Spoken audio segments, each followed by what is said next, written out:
vous avez comme projet d'acheter une propriété et comme tout le monde voulait la personnaliser, lui donner du cachet, du caractère, bref, qu'elle vous ressemble. Alors moi, je suis courtier immobilier et en plus de ça, je suis un passionné de la restauration, des antiquités, des vieux objets et de l'architecture. Alors je vous donne 2 conseils en fait, si jamais vous voulez comme distinguer votre future résidence, demeure. Pas la peine d'aller chercher partout dans la ville ou à travers la province ou dans les quincailleries ou sur Marketplace. C'est simple, les plus beaux objets, ils sont chez vous. Ils sont à l'intérieur, quel que soit l'âge de la propriété. Ok, il faut ouvrir les yeux. Ok, parfois il faut retirer un mur. On va tomber sur autre chose, un matériau qui est d'époque. Parfois ça peut être une vieille tapisserie que n'importe qui arracherait. Mais my God, c'est super, magnifique, c'est un élément d'époque qu'on va intégrer. Ça peut être des pièces de bois, etc. Ça peut être des vieilles poignées, une porte qui est complètement finie, qu'on a envie de garrocher. Non, garde-la, on peut faire quelque chose avec. Le deuxième élément,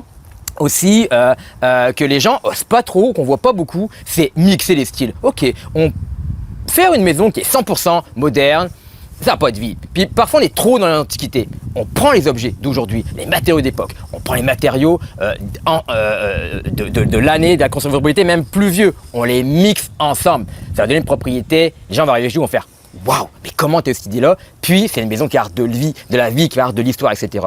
Alors moi, ça fait plusieurs années où je m'intéresse à tout ça. En fait, je pense que je me suis toujours intéressé aux antiquités, aux objets, à l'architecture. J'ai réalisé plusieurs